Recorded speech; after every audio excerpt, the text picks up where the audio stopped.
नमस्कार दोस्तों, आप सभी का स्वागत है टू एस में। हम अवर्धन चक्र देख रहे हैं। अवर्धन में आज नया है हिमानी अवर्धन चक्र, ग्लेशियर के द्वारा बनने वाले अवर्धन चक्र। सबसे पहले हमको समझना होगा ग्लेशियर क्या होते हैं और उसके द्वारा किस प्रकार के जो लैंड फॉर्म है बनते हैं। टॉपिक है हिमानी अवर्धन चक्र। हिमानी अर्थात ग्लेशियर, बर्फ से जमा हुआ जगह है। कोई समझिए चारों साइड आपके बर्फ ही बर्फ हो, बर्फ का पहाड़ हो। जैसे आप चले जाएंगे अलास्का में, ग्रीनलैंड में, आर्कटिक, अंटार्कटिका। तो अंटार्कटिका में आपको जो बर्फ मिलेंगे, या फिर आप चले जाएं हिमालय जैसे ऊंचे पर्वत पे, तो हिमालय हो, काराकोरम हो, तो इस तरीके के क्षेत्र में आपको आवर्धन चक्र देखने को मिलते हैं। तो लैंड फॉर्म मिलेगी आपको। तो हिमालय क्या है? बर्फ से जमा हुआ एक इलाका क्षेत्र है, बर्फ के द्वारा निर्मित। स्थलाकृति को हमको पढ़ना है आवर्धन चक्र में। तो आपको डिफाइन करना है सबसे पहले हिमानी अर्थात ग्लेशियर क्या होते हैं। बोलेंगे हिम। हिम मतलब बर्फ। इस बर्फ का एक भाग है जो मूव करता है अर्थात गतिशील है। हिमानी जो है गतिशील पिंड है बर्फ का, जमा हुआ नहीं है। ये भी आपको देखना है, बर्फ जमे होते हैं लेकिन जमा हुआ बर्फ जब मूव करने लगे तो हम लोग उसे हिमानी के रूप में जानते हैं। पर डे इसकी गति कितनी होगी? प्रतिदिन गति। प्रतिदिन गति बोलेंगे 30 सेंटीमीटर तक गति करते हैं, कहीं कहीं 50 सेंटीमीटर तक भी गति करेंगे। तो 30 से 50 सेंटीमीटर के बीच में हर दिन गति करते हैं। 1 सेंटीमीटर आप स्केल देखें तो 10 सेंटीमीटर का स्केल रहता है, उसे आप 5 बार मल्टीप्लाई कर लीजिए तो उतना सेंटीमीटर का मूव कर जाते हैं हर साल, सॉरी हर दिन। तो हिमानी ये है गतिशील पिंड का, बर्फ का गतिशील पिंड है। दूसरा नंबर है हिमानी। जो ग्लेशियर कितने टाइप के होते हैं? ग्लेशियर के प्रकार। अब यहाँ पे आपको डिफाइन करना है टाइप ऑफ ग्लेशियर कितने हैं। तो देखिए ग्लेशियर के टाइप हैं। सबसे पहले है महाद्वीप ग्लेशियर। महाद्वीप हिमालय ग्लेशियर। सेकंड नंबर पे बोलेंगे गिरिपद ग्लेशियर अर्थात हिमानी। फिर बोलेंगे हिम टोपी। हिम टोपी। फिर बोलेंगे आप घाटी ग्लेशियर।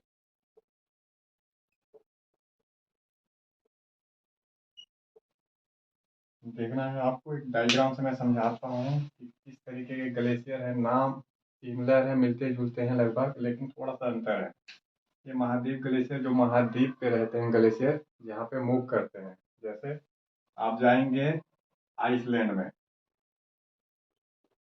तो आपको मिलेंगे आर्कटिक में। अंटार्कटिका में जाइए आप तो आपको ग्लेशियर मिलेंगे, या ग्रीनलैंड में। अर्थात जो लैंड पे जमा हुआ है, बड़े बड़े लैंडों पे जमा हुआ है, तो आप बोलेंगे महाद्वीप ग्लेशियर है वो। ठीक है। फिर गिरिपद ग्लेशियर और घाटी ग्लेशियर, ये देख रहे हैं आप। गिरिपद अर्थात पर्वतों के पाद के पास। पर्वतों के पाद कैसे हैं?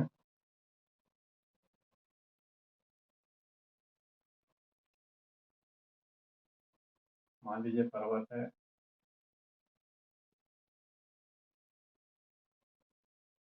तो पर्वत है, इसी के पाद के पास ये जो ग्लेशियर मिलेंगे आपको यहाँ पे। तो ये माउंटेन क्षेत्र है। माउंटेन का प्रतीक ऐसे रहता है। तो इसके पाद के पास जो आपको दिखाई दे रहे हैं, ये होंगे गिरिपद ग्लेशियर।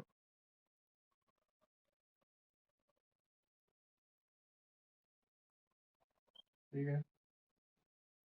तो गिरिपद ग्लेशियर क्या बोलेंगे? गिरिपद अर्थात जो पर्वत है, पर्वत के पाद के पास, पैर के पास जो ग्लेशियर होंगे उसे हम गिरिपद ग्लेशियर कहते हैं। हिम टोपी क्या है? तो हिम टोपी ये आपको जो पर्वत दिखाई दे रहा है शिखर, ये वाला पोर्शन, कटक। अर्थात ये जो कटक दिखाई दे रहा है आपको यहाँ पे, तो जो पहाड़ है, पर्वत है, उसके शीर्ष पे जब ग्लेशियर जम जाए अर्थात बर्फ जम जाए और धीरे धीरे मूव करे ढाल के सहारे में, तो इसको बोलते हैं हिम टोपी। घाटी ग्लेशियर क्या है? यही जब हिम टोपी एक ढाल के सहारे, जो हिम टोपी है एक ढाल के सहारे नीचे की ओर मूव कर रही है इस साइड, तो इसको हम लोग बोलेंगे घाटी ग्लेशियर। इसका मतलब है कि जो हिम टोपी है शीर्ष पे है पर्वतों के, ये पिघल रही है तो घाटी ग्लेशियर बन गई। एक घाटी ग्लेशियर पर्वतों के पास इकट्ठी हो गई तो गिरपत ग्लेशियर, और जो पहाड़ के पास फिर मूव करके आगे जाए तो महाद्वीप ग्लेशियर। तो मिलते जुलते हैं। हालांकि महाद्वीप ग्लेशियर की जरूरत नहीं है कि पर्वत ही रहे, महाद्वीप ग्लेशियर का अपना इंडिपेंडेंट भी हो सकता है, जैसे आर्कटिक और अंटार्कटिका ये हमेशा बर्फ से जमा हुआ इलाका है, या फिर अलास्का। तो आपको इस तरीके के ढांचे मिलेंगे।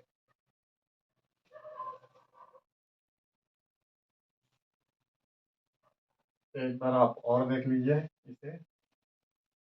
क्या है ग्लेशियर? हिमानी बोलेंगे बर्फ का एक गतिशील पिंड हो जो प्रतिदिन गति कितना करता है, 30 से 50 सेंटीमीटर के बीच गति करता है। फिर इसके बाद ये थोड़ा लाइन लिखने वाले लिखेंगे हिमानी के प्रकार अर्थात टाइप्स ऑफ ग्लेशियर, कितने प्रकार के ग्लेशियर हैं। महाद्वीप ग्लेशियर, गिरपत ग्लेशियर, हिम टोपी, घाटी ग्लेशियर। इन सब में इनमें क्या है, एक समानता है। हिम टोपी को आप सबसे पहले पकड़ेंगे कि हिम टोपी क्या है।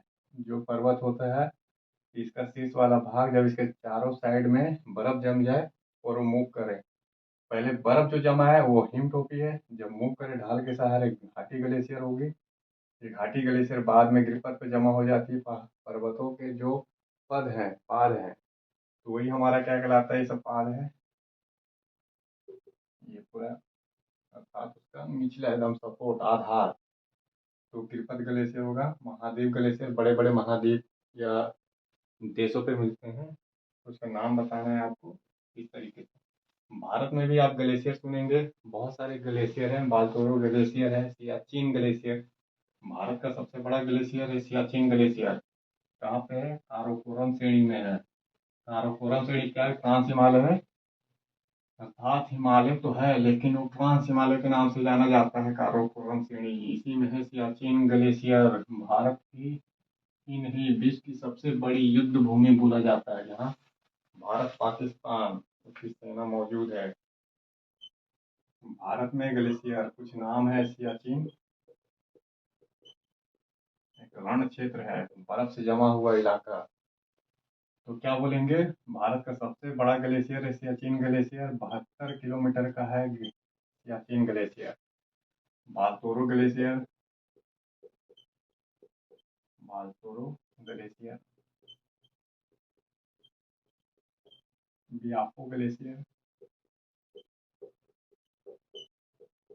गंगोत्री ग्लेशियर, नाम सुनेंगे गंगोत्री और यमुनोत्री का। तो गंगोत्री यमुनोत्री ये सब ग्लेशियर हैं, इसमें से एक आध दो का भी नाम याद कर सकते हैं। ठीक है, एक ग्लेशियर है भारत में। एक गंगोत्री ग्लेशियर कितनी है? तो 25 किलोमीटर की गंगोत्री ग्लेशियर है। देखिए धीरे धीरे ग्लेशियर यही समाप्त हो रहे हैं, पिघल रहे हैं। क्लाइमेट चेंज हो रहा है, ग्लोबल वार्मिंग हो रहे हैं, तो क्लाइमेट चेंज के कारण ये नदी का स्रोत होते हैं। 12 महीना नदी निकल रही है, जैसे यमुना नदी निकल रही है, गंगा नदी निकल रही है। ग्लोबल वार्मिंग के कारण क्लाइमेट चेंज हो रहे हैं, और ग्लोबल वार्मिंग के कारण बर्फ भी धीरे धीरे पिघल रहे हैं।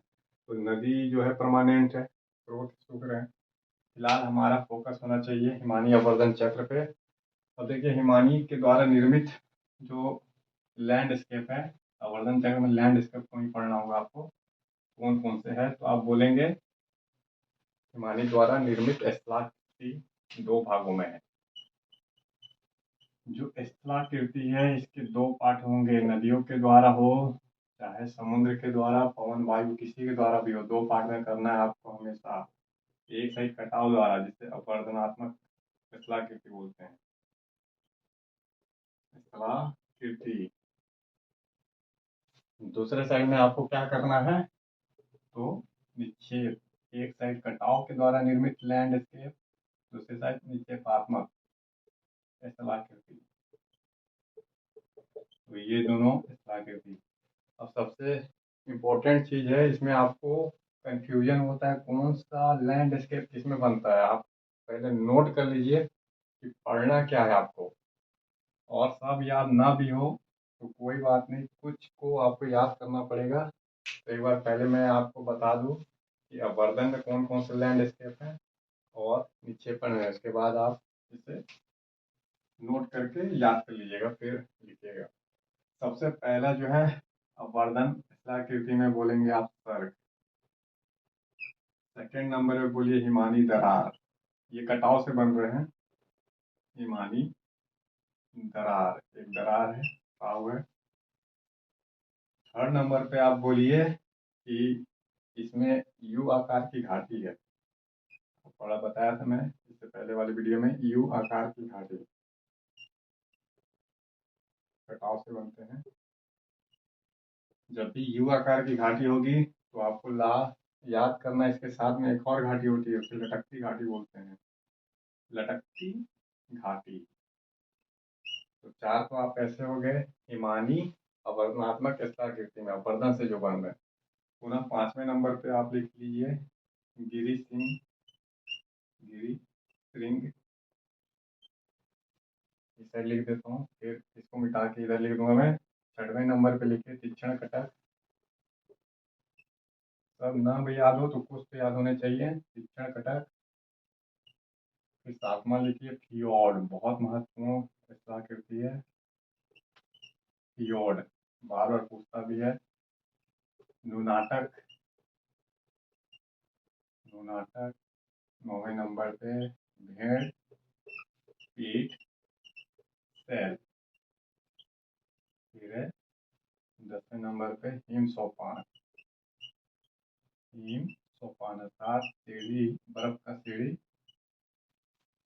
तो ये है लैंडस्केप अपवर्तनात्मक स्थलाकृति में सर्क, हिमानी दरार, ठीक है, ग्लेशियर ट्रॉव है, यू आकार की घाटी, लटकती घाटी, गिरी सिंह, तीक्ष्ण कटक, फियोर्ड, नुनाटक। नुनाटक भेड़ पीठ सेल, भेड़ के जैसा जो पीठ दिखाई दे रहा है, भेड़ का जो पीठ है आप देखेंगे उसके जैसा एक चट्टान, सिंगल चट्टान। हिम सोपान अर्थात बर्फ का बना हुआ सीढ़ी। तो ये है आपका।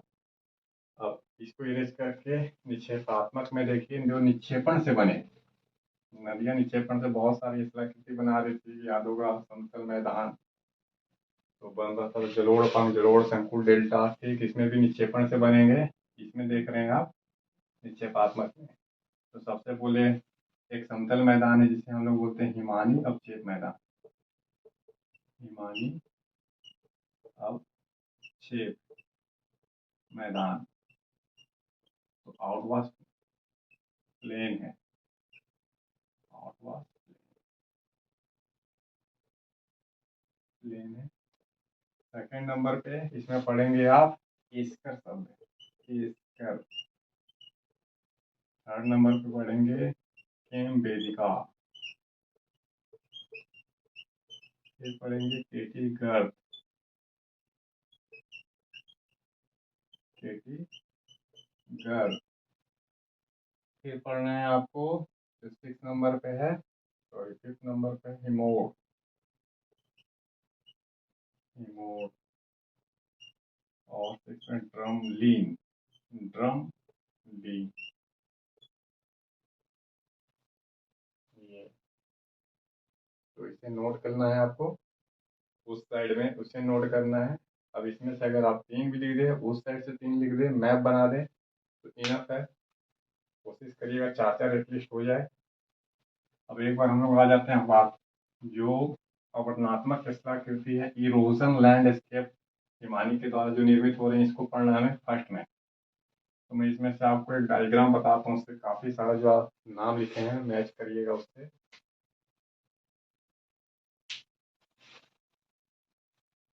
देखिए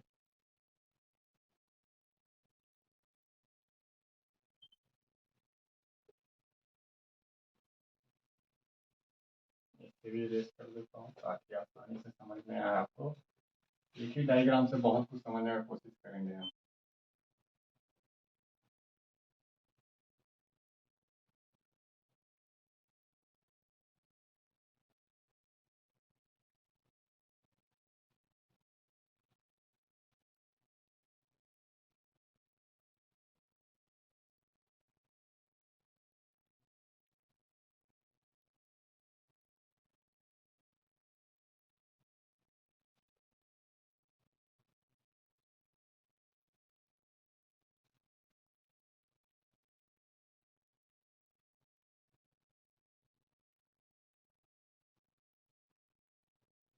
ये देखना है।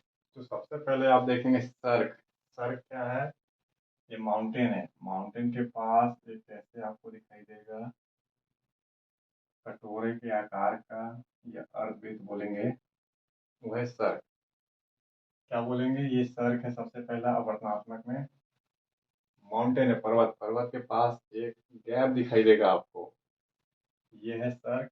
बोलेंगे ये सर्क जो होता है तीक्ष्ण ढाल वाला है, रंगमंच की भांति दिखाई देता है, अर्थात ऐसा लगता है कि कोई थिएटर है जहाँ पे प्रदर्शन हो रहे हैं, कलाकार प्रदर्शन कर रहे हैं, सिंगिंग डांसिंग हो रहा है, कोई स्टेज की तरह दिख रहा है। ठीक है। तो सर शीर्षस्थ भाग पे बनता है पर्वतों के, बोलेंगे सबसे ऊपरी भागों पे बनता है। इसी से फिर धीरे धीरे ग्लेशियर नदी के रूप में बहती है। धीरे धीरे बर्फ पिघलते हैं।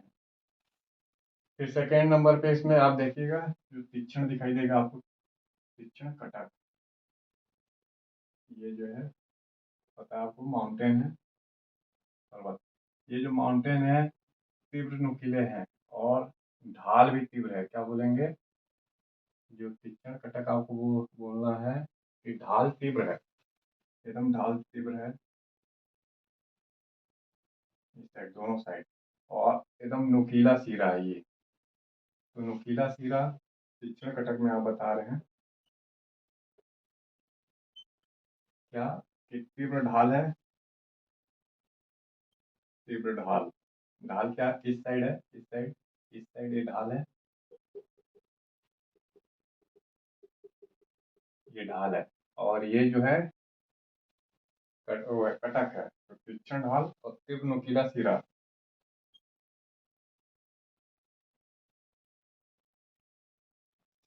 कैसे लिखना है? बोलेंगे तीक्ष्ण कटक जो ऐसा स्थलाकृति होता है जिसके पास तीव्र ढाल वाले होते हैं, अर्थात ये तीव्र ढाल वाले हैं, तथा शीर्षस्थ भाग जो होता है नुकीला होता है। ठीक है।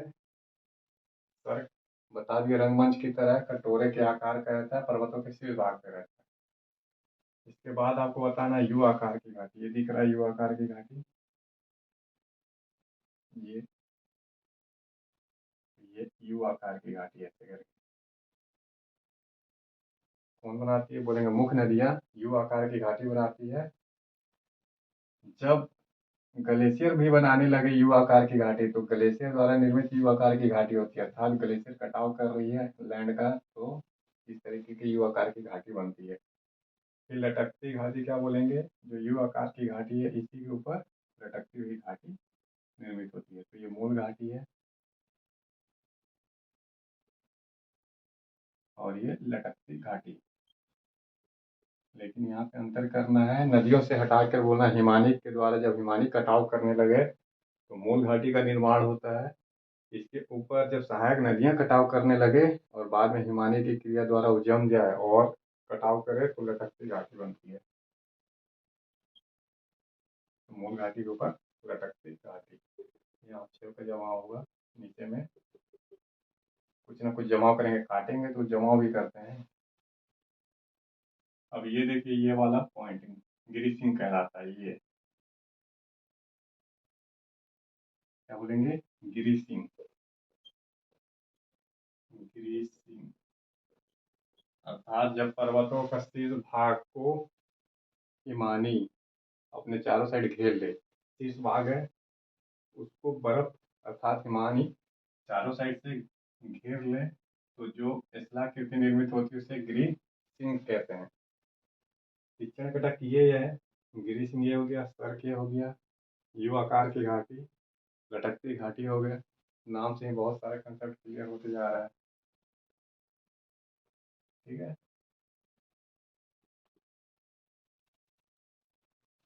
तो दिख रहा है आपको, इसको थोड़ा थोड़ा भरना भी होगा आपको।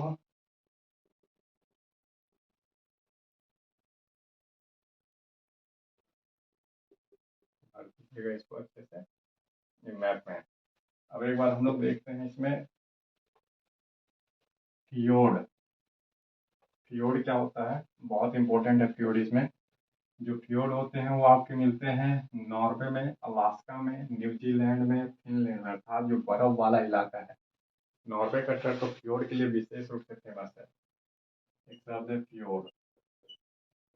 फ्योर्ड क्या होता है कि बर्फ से निर्मित घाटी होती है, अर्थात ग्लेशियर के द्वारा निर्मित घाटी बोलेंगे, जो ग्लेशियर मेड एक घाटी है। समुद्र की ओर उथला रहता है। आप समुद्र की ओर जाएंगे तो उथला, कम गहरा होता है। समुद्र की ओर उथला, लेकिन जमीन की ओर जब जाएंगे तो गहरा, जमीन की ओर गहरा, यही है फ्योर्ड। फ्योर्ड एक ऐसा स्थलाकृति है, क्या बोलेंगे, ग्लेशियर के द्वारा निर्मित एक घाटी है, समुद्र में बन रही है, जो तट है, तट के पास बन रही है। तो तट के पास फ्योर्ड बन रहे हैं। कुछ इस तरीके का स्ट्रक्चर होता है।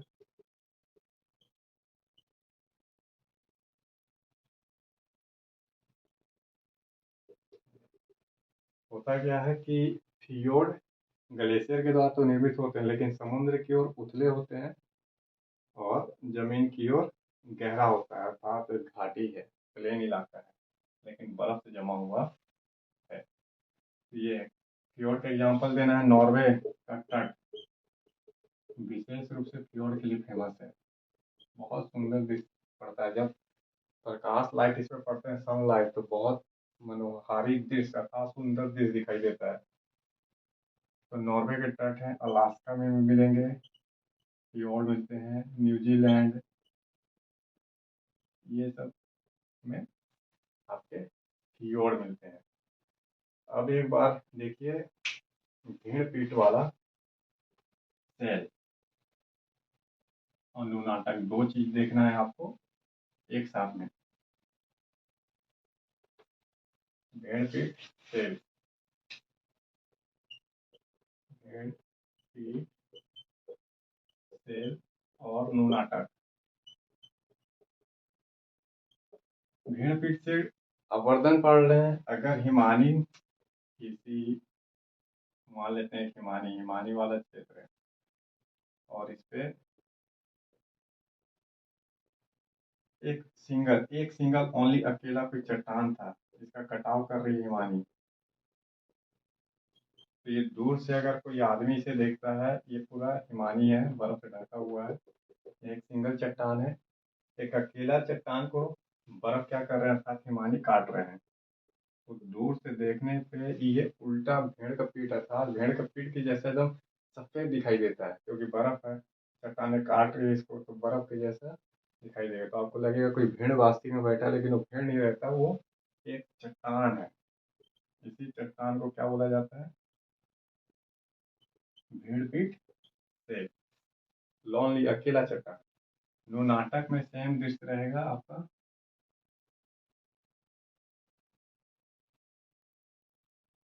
लेकिन यहाँ बहुत सारे द्वीप भी जैसे आपको दिखाई देंगे, तो ये भी हिमानी के द्वारा कटाव से बनते हैं। हिमानी चट्टानों को काट के बहुत सारा लगेगा आपको द्वीप बने हुए हैं, तो बोलेंगे हिमानी क्षेत्र में बिखरे हुए द्वीप, हिमानी क्षेत्र में बिखरे हुए द्वीप, आइलैंड, बर्फ का आइलैंड है, जगह जगह आइलैंड उभरे हुए, इस तरीके का स्ट्रक्चर दिखाई देता है। अब लास्ट जो आपका दिख रहा है, क्या है, हिम सोपान। सोपान अर्थात सीढ़ी, एक के बाद एक सीढ़ी, बड़े बड़े सीढ़ी बने, ये लगता है सीढ़ी कि राक्षसों के लिए कोई सीढ़ी है, ये सीढ़ी, पुनः ये सीढ़ी, इसके बाद और सीढ़ी कर लीजिएगा। 301 एक बहुत बड़े आकार का सीढ़ी नुमा स्ट्रक्चर होता है, जो लगता है दानव या किसी राक्षसों के द्वारा प्रयोग किए जा रहे हैं, या राक्षस इसे बनाए हुए हैं, तो दैत्याकार सोपान भी बोलते हैं, राक्षसों की सीढ़ी, हिम सोपान। कहाँ, हिमानी क्षेत्र में, हिमानी के द्वारा जब लैंड का कटाव स्ट्रक्चर बाय स्ट्रक्चर एक के बाद एक करते हो, तो नीचे की ओर एक सीढ़ीनुमा संरचना बनता है, हिम सोपान कहलाता है, लगता है कि राक्षसों के द्वारा प्रयोग किया जा रहा है। तो नुनाटक और भेड़पीठ दोनों में बस एक ही अंतर, ये ओनली सिंगल चट्टान है, उस बिखरे हुए द्वीप है, कटाव से सब बन रहे। तो अभी तक आप जो पढ़े स्ट्रक्चर हिमानी या वर्धन चक्र में, या वर्धन से कौन कौन सी लैंडस्केप पढ़े, अब नेक्स्ट वीडियो में हम लोग क्या देखेंगे, निक्षेपण से कौन बना। इससे पहले आप एक बार याद करने की कोशिश करिएगा, लूनाटक, हिमानी, सोपान, भेड़ पीड़ वाला, गिरीश सिंह तीक्षण, और कोशिश करिएगा प्रैक्टिस बनाने का बस। तो क्या होता है, हिमानी दरार जो होते हैं नदियों के द्वारा निर्मित होते हैं, लेकिन इसमें बर्फ पिघलती है, फिर जमती है, पिघलने जमने से एक दरारें बन जाती है, कुछ इस तरीके का ढांचा रहता है। मान लीजिए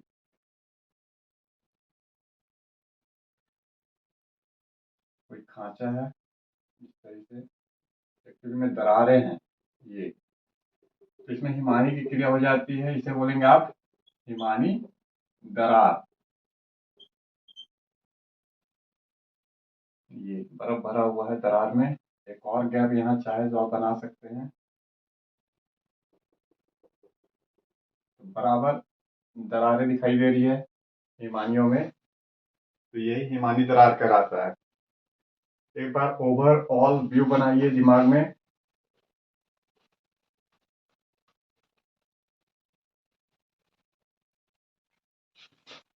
कि सर्क क्या होता है। सर्क ये होता है गोला आकृति, जो कटोरे के जैसा दिखाई देती है, तीव्र ढाल वाले होते हैं चारों साइड से, हिमानी के पर्वत वाले हिस्से बनते हैं। सर्क हो गया ये, बाद में पिघलती है तो झील के रूप में बदल जाती है। ये सर्क है जिसमें बर्फ जमा हुआ है, पिघल जाएगी तो क्या हो जाएगा, ये झीलें बन जाएगी। तो सर्क है, बर्फ से निर्मित है, अर्थात हिमानी द्वारा निर्मित है। फिर क्या है, दरारें, हिमानी दरार जो भी आप जस्ट पढ़े कि हिमानी दरार नदियों के द्वारा निर्मित होते हैं। दरार है एक खांचा, जैसे बनाइए ये, तो हिमानी दरार ये हो गए आपके। फिर इसमें यू आकार की घाटी, क्या दिखा रहा था मैं आपको, यू आकार की ऐसे रहती है। अब इसको थोड़ा सा बंद कर दीजिएगा आप उल्टा साइड से, तो यू आकार की घाटी है। इसी के ऊपर एक लटकती घाटी दिखाएंगे आप, यू आकार की घाटी, फिर लटकती घाटी दिखाना है आपको, डैश डैश करके ऐसे करके, तो यू आकार की घाटी, लटकती घाटी। फिर क्या देख रहे थे आप, जो सिंह, गिरी सिंह है, गिरी सिंह, ये तीक्ष्ण कटक है ऐसे करके, जो पर्वत का शीर्षस्थ भाग, जिसपे चारों साइड से जब हिमानी के द्वारा अववर्धन हो, हिमानी जम जाए, तो ये गिरी सिंह कहलाता है, शीर्षस्थ भाग, ये वाला भाग। फिर पुनः दिखाना है आपको जो नाटक है। नाटक क्या है, एक बर्फ वाला इलाका है, पूरा बर्फीला क्षेत्र, जिसपे क्या जमे रहते हैं, जगह जगह पे बर्फ मान लीजिए जम गए हैं, ये एक द्वीप की तरह दिखाई दे रहे हैं।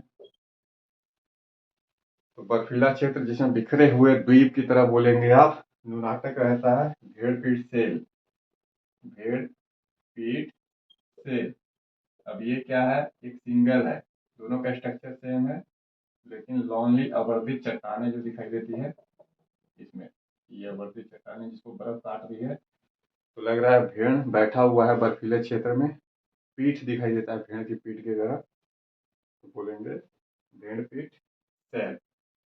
कुछ स्ट्रक्चर ऐसे बन रहे हैं, हिम सोपान, आपका जो लगता है दानों का या राक्षसों का सीढ़ी है, सीढ़ी नुमा स्ट्रक्चर, हिम सोपान, सीढ़ी बनाना है आपको, और उस पर हिमानी की क्रिया दिखाना है। ये सीढ़ी है,